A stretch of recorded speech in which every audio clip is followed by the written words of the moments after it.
you just sit there and touch some grass. As for you guys, you know, when it comes to 2D anime idol series out there, I feel like there are just so many different series that if you were to try to go through all of them, it would be quite an impossibility. You know, you have everything from Takara Tomi's Pretty series to Aikatsu, and for those with a more male-heavy cast, you have things such as Idol 7 and A3. But among all of the series that exist out there, I feel like there aren't as many series that have had as long-lasting and big of an impression as perhaps Love Live and Idolmaster. In fact, these series are so big that they actually have managed to hold their own standalone Doujin events within Tokyo for quite a long time now, and this is a feat that not many series can actually claim to be able to do.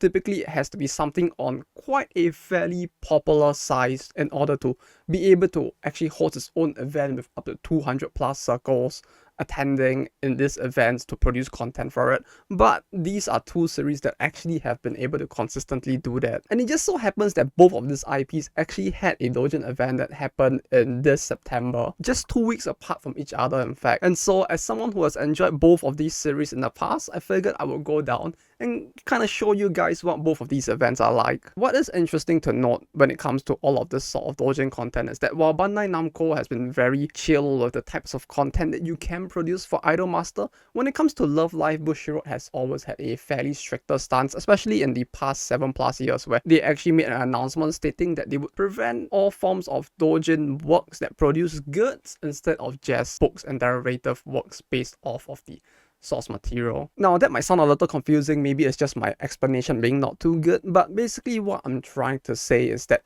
Bushiroad actually restricts the types of content that fans can produce when it comes to fan-made works, and they basically ban fans from creating goods such as keychains and the like. But if you're gonna create something like a thin book where somehow the cast of Love Live meet the people from City Hunter, that's okay by their books.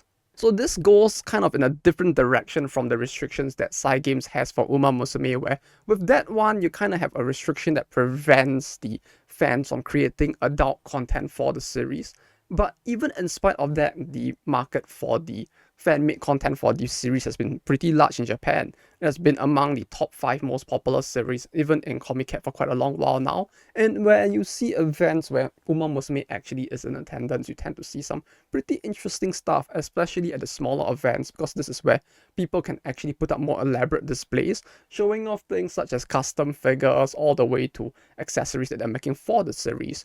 All things which you can't make for Love Live, but in exchange, you get the ability to make Love Live smart. So that is something that I guess is a benefit in a way. Hence, I was actually kind of curious as to what type of content the Love Live fans will be producing for the series during one of these events, since my general impression has been, especially since in the past they used to hold the Love Live event together with some of the other series like Ghosts and Panzers, the fact that now it's its own standalone thing, in spite of the fact that you can only produce specific types of content as well, made me curious as to what kind of stuff I will be able to find there. And as a very old... Shit, let me rephrase that. As a very long-lasting Kotori sim from back in the day, I figured this might be a good chance for me to catch up with the series and see what some of the newest series within the IP are up to and about. One thing I should mention though is that, interestingly enough, both of these events are still under the larger umbrella organizing committee for some of the other events I've talked about in the past, such as Superhero in Time, Ponycat, as well as the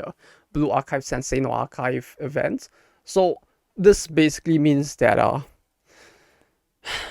we had to go all the way back to Yokohama again this time. Well, and on the bright side, at least it's still better than having to go back to Chiba. You know, Yokohama is the city of initial D. You know, that's where the car park that turns up in the series actually is. So in the worst case, I could probably hitch a ride back by someone who's probably going to crash into a wall and kill me. But aside from that, it's still realistically not as far as going to Chiba. So I'm frankly still fine with that. Although, please, God, please, I know it's expensive, please let me have more events within Tokyo itself. Anyway, because of that, it's in the usual same building that we have talked about in many of the other videos as well. There's a building called PIO in Yokohama where they hold all of the other events. So we are back to the same old hall, fairly big in size, fairly green floor. So thankfully for us, this also means that even though we're going outside, we don't really have to touch real grass like what a normie would want to do. Instead, we can just touch the green floor itself because that is clearly a great grass substitute.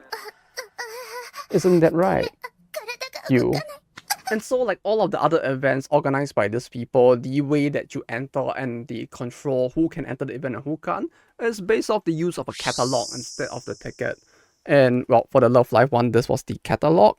The name of the event, for those who are wondering, is Bokura no Raburaibu. So Our Love Live, it's the same name that they basically use to title the event itself. Basically, it has been held 43 times.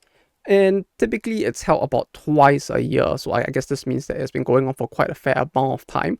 I don't know if this means that it has gone on for 21 times or like 21 years. I don't think Love Live has been around that long, has it? Am I that old? Okay, no, thank goodness. It's been only around since 2010, so I'm not that old, thankfully. This hasn't been an event that's been going on for 20 plus years, but at the very least, in more recent years, it's only been held like twice a year, so there may have been years where it was actually held 3 times instead of 2.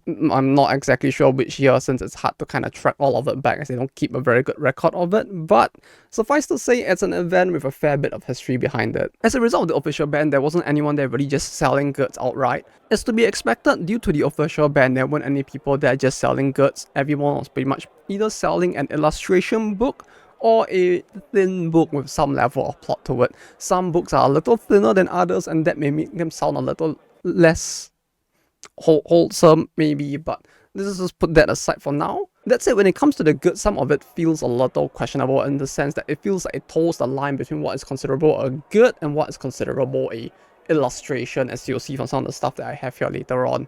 But suffice to say, most of it was people just selling art and some of the works that they made, and all of which were in a way pretty interesting to see due to the fact that all of it basically was just them trying to produce content in a way that doesn't infringe, which to me actually made it feel like a very interesting event, simply because most of the works that people did produce, they kind of needed to find a way to add more value towards, since they couldn't just create a single illustration of the character, slap it on a piece of acrylic and sell that at the event, and instead we'll have to put their event content into the form of a book in some way or another and try to find a way to get people to purchase the book for its contents instead. Needless to say as well, there was a lot more works for the more recent IP, so for Nijigasaki as well as Superstar, rather than the older series, but it was pretty cool to see that there was still some stuff for Muse as well as Aquas there. After the event, they did still do the Shikishi giveaway that they did for some of the other events as well.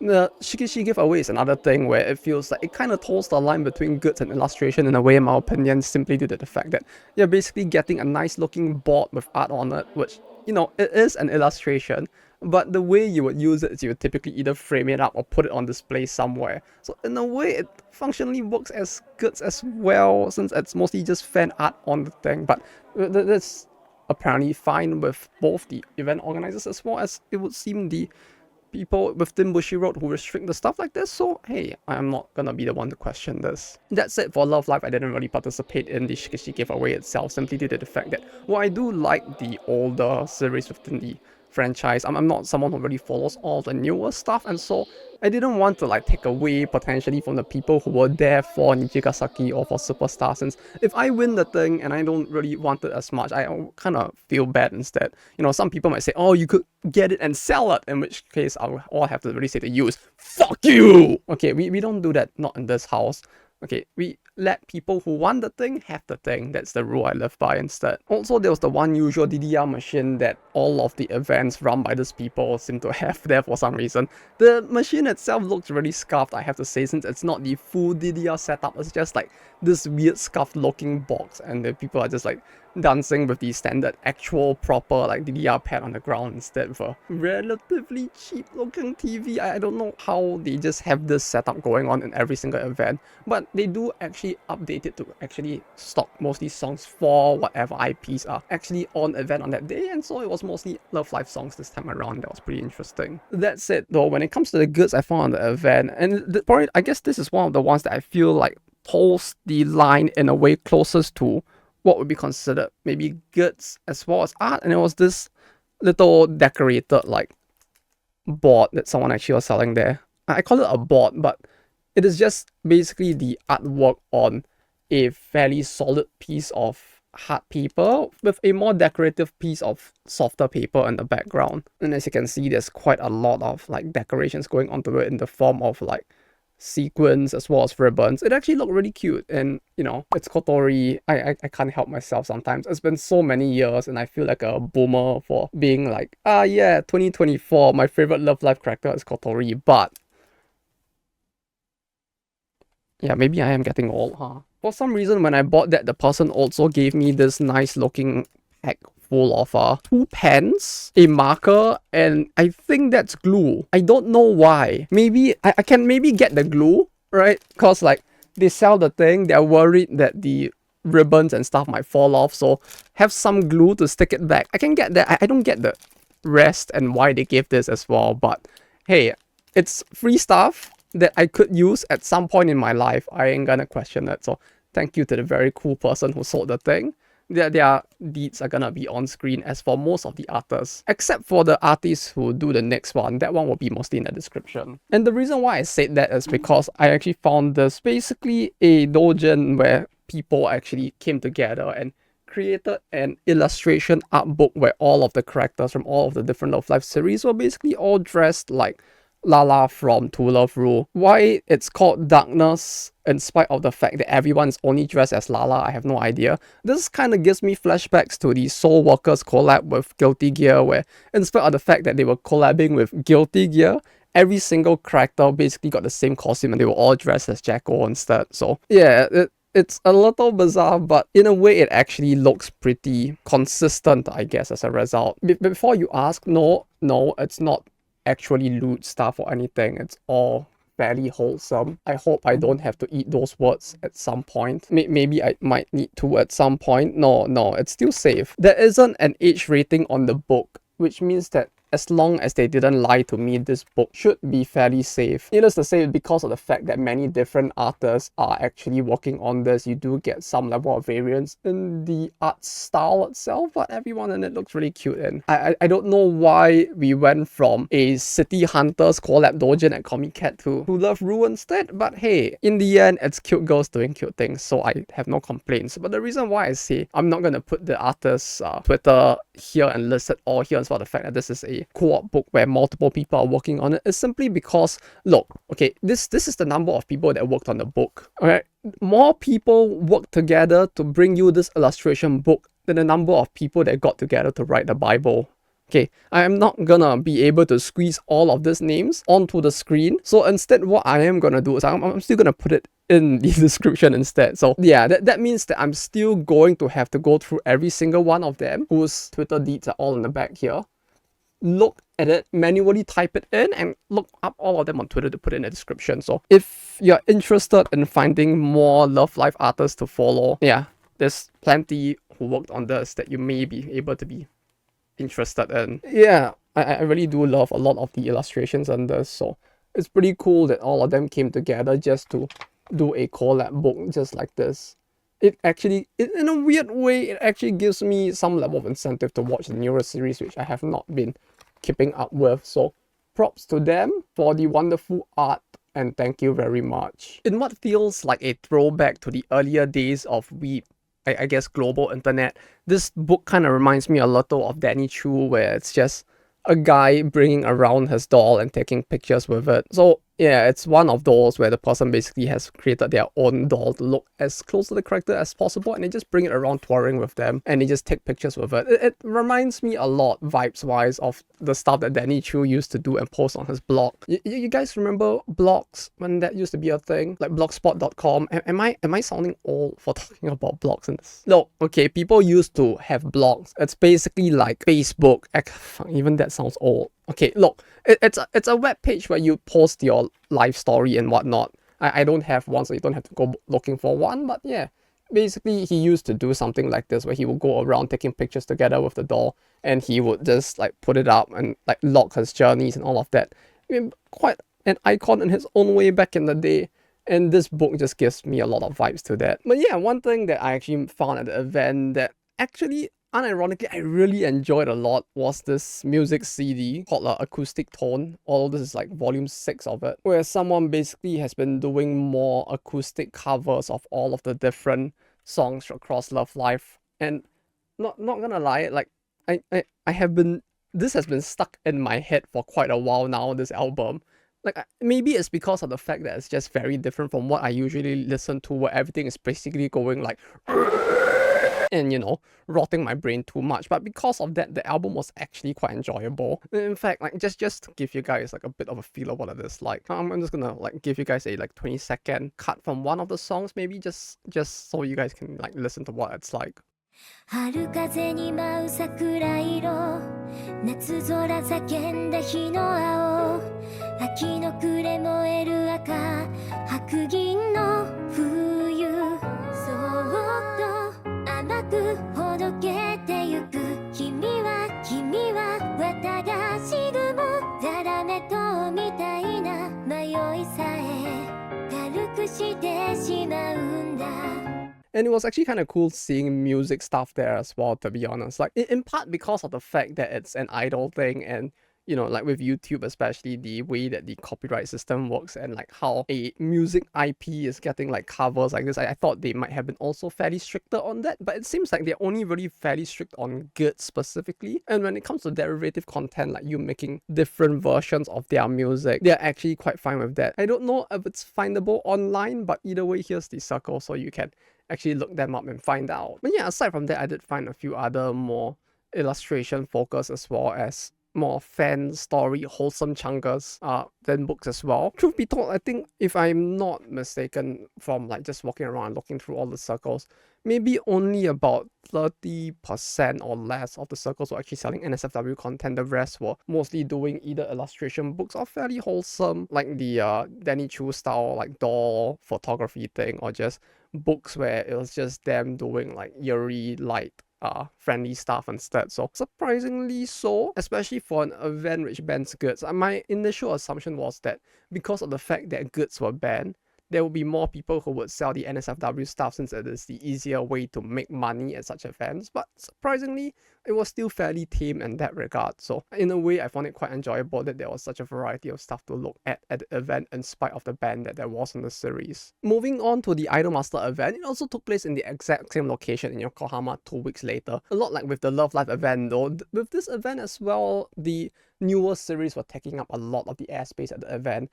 If I'm not mistaken, the series with the biggest amount of circles should have been Gakuen Idolmaster, which is the new mobile game that they have. And aside from that, the ones with the most biggest fan base, or at least the biggest amount of content being created for it, were Cinderella Girls. Although one interesting thing I did see at the event that felt a little funny was the fact that for some reason U149, the series where all of the littler girls from Cinderella Girls were taken out to create their own separate idol group. For some reason, they were actually given their own separate space within the event as well, which felt kind of weird since the characters were from Cinderella Girls. But I guess because of the fact that perhaps due to the producer being different, maybe they wanted to separate the two just so that for people who actually do draw the producer as a person instead of just a P-shaped head, maybe there were some people who would be bothered by that nuance difference perhaps, so they separated out the two instead. Also, one thing that was actually fairly unique for specifically the Idolmaster event was the fact that they actually had a smaller event space within the event space where they could just hold many things. Like, I think there was a guy who basically did a very super speed runny talk where he spent exactly 412 seconds just trying to explain why he really likes Idolmaster. And then there was also some other separate event where they were just doing some kind of clap along for some songs where they tried to get like people in the crowd to clap along to the rhythm of the songs in very specific ways. I don't think it's very specific to like the type of cheering you would do at events, since typically you don't clap along all that much, but I could be wrong. It might be a very specific thing to some of these songs perhaps. But either way, it was kind of interesting to see them doing all sorts of mini timed events within the event hall itself. The only thing that felt a little weird with the way they were doing it is the fact that there was no schedule anywhere stating when what would start. Like, even within the events catalog itself, there wasn't actually anything mentioned about when each of the event like timings within the mini event stage would happen. And so it was really a case of just like you happen to walk by and you see it and then you just sat down and just like watched through whatever it was that was happening. Maybe it was somewhere, but at the very least I couldn't find it. And suffice to say, this also made me start to question myself whether I've been crazy this whole time with dementia, and they had actually been holding this kind of mini events within some of the other events as well, and I just never noticed it this entire time. But then again, with some of the other ones, there definitely wasn't that level of space set aside for something like this. So I'm pretty sure I don't have dementia. I'm pretty sure I don't. Okay, I'm not gonna repeat that the time for a joke. Like twice is already enough. But yeah, this was the catalog for the event itself. For the Idolmaster one, as you can see, it's called the Idol Garden, which is pretty much a pretty good translation for what the actual name in Japanese is as well. So I really do like the cover itself, as well as it does have all of the 4 main Gyaru characters from each of the 4 big series within the Imas universe, so that's pretty cool of them. I especially like the whole thing they're doing with the hands over there. It's really through events like this where you actually get an IP that's big enough that they can have their own exclusive events, and you walk through an entire hall full of just people making content for it, and you really do get a sense of skill of like the amount of effort and like love people are putting into the series. So to me, it was really cool seeing all of this for even more series than the ones I'd seen in the past. At the end of the event, they did also have a Shikishi giveaway for the Idolmaster event. Now, unlike with the Love Life one, this time I did participate simply because of the fact that I do follow the more recent IPs with Idolmaster, since, you know, with it being a mobile game and all, it's a lot easier to just like pick up and follow with. So no matter what I got, I figured I would still be fairly satisfied with it. And yeah, I actually did win one in the end. This is what I got. As you can see, I have been the very fortunate person to get what is likely the most amount of pussy in the event.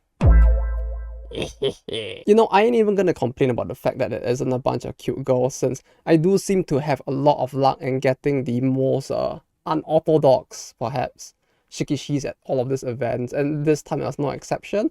I do really like the art though. The artist who drew this mostly does like all this kind of themed, like animal-ish, not like a furry thing, but just more like normal animal-ish looking like renditions of the idols instead. And you know, it's just a bunch of cute cats. I can't really complain about that. And you know, when it comes to winning the Shikishis at this event, I do feel like I tend to have a very high odds of just winning the strangers of stuff. You know, if I had a spirit animal, it would probably be a chaos beast of Nurgle or something, because I stink as much as one, most likely. I mean, for the last time around when I went to Superheroine time as well, right? An event with the words super, you know, and heroine and time in it, I actually got a giant space god Sigma Emperor instead. So suffice to say, yeah, I'm used to it. And even with this, to be honest, I really do like the art. Even though it had nothing to do with the theme of the event, I enjoy it a lot. So I revel in the chaos that exists in the stuff I win, just as I revel in the chaos that is the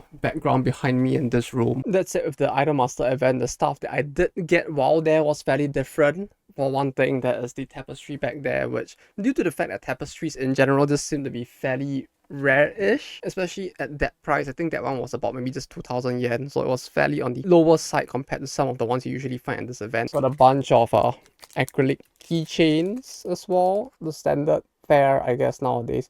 I really do wish that more people would do the type of acrylic keychains where the art is more in the middle of the keychain rather than on the back like the standard ones, since this does leave it a bit more prone to getting damaged, so you actually have to buy like a separate like acrylic keychain case to put it into the protected, which kind of feels like a pain to have to do that, but I guess it's a budget thing as well, so I don't really mind it too much. This fairly normal-ish, like comedy slice of life-ish 4 comas as well. I don't know, this is something about this SD deforme, I guess, chibi style of art that really just feels really cute, and it just gives the comedy itself a little more impact as well. The thing with comedy as well is that as someone who tries to be funny in front of a camera, I can attest to the fact that it's really hard to do. Maybe that's just because I'm an unfunny person in general, but you know, comedy is kind of something that always feels very hard to do in general, at least when I think of like actually actively trying to make a joke that isn't just like something your 50-year-old dad would make. But suffice to say, I'm quite surprised by the number of people who are able to execute it fairly well at events with all of this type of comedy books instead. Got them wholesome romance theme books with like everybody's favorite fried tempura girl. As always, the quality of art you can find at events like this, it always just never fails to surprise me.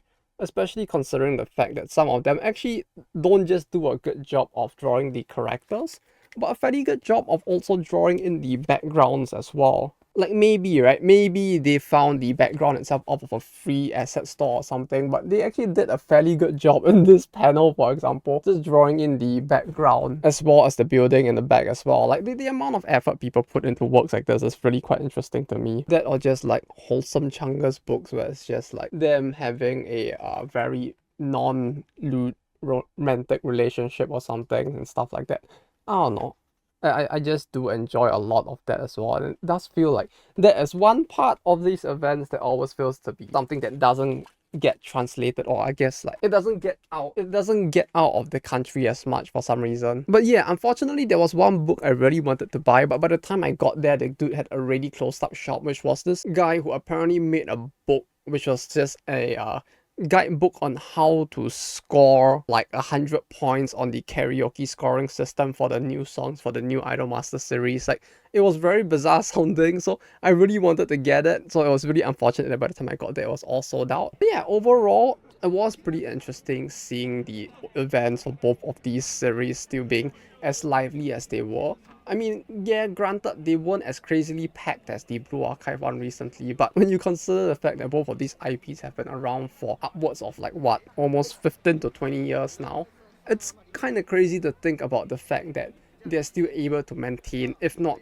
actually get even more popular, to the point that they went from series that used to share event spaces to now being exclusive events of their own instead. Now, that said, I wouldn't really recommend planning an entire trip around this specific event simply due to the fact that they're fairly small scale, even for a Doujin event. This isn't anywhere close to a Comic Cat or something like that where you're gonna have a lot to see. And because of the fact that it's for very specific series, you might find yourself maybe having a lot less to see and do after maybe the first hour or two.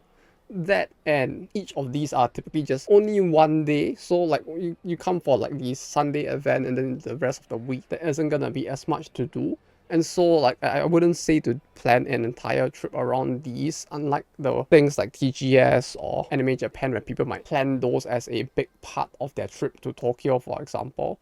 But that said, if you happen to be planning to come to Japan around September, you know, this might be something that might be interesting to take a look at if you're interested in stuff like all of these smaller scale Doujin events as well. Especially since for these events, you can actually purchase a ticket on site and get in without much of a queue. With something like Comic Cat, typically if you were to try to get it on site, you'll be probably stuck in a few hour long queue before you get into the venue. But with events like this, because of the scale, typically as long as you're not there when the doors open, even if you're there like maybe just half an hour after doors open, there will already be no queue, so it's fairly accessible and you don't really have to worry about getting stuck queuing for too long for most of the circles either. And because of the scale of the event, you can actually spend a lot more time talking to the circles if that's your thing, so you do get to like meet new people there, which might be interesting for some of you guys as well. But yeah, that's all I have for you guys today. Thank you all for watching. Yeah, initially I was thinking of whether or not to do this as its own separate video or just to like mix it in with the week report thing that I usually do for the, you know, season itself. But at the same time, I kind of feel like with the Doujin events, I kind of want to, as far as possible, at least separate them out so that people can easily find these videos if they're ever interested in all of these different events, so that there's a possibility that if you want to find these videos, you don't have to go through the week reports and like dig through them just to find the one thing. Either way, I hope you guys enjoyed this look at this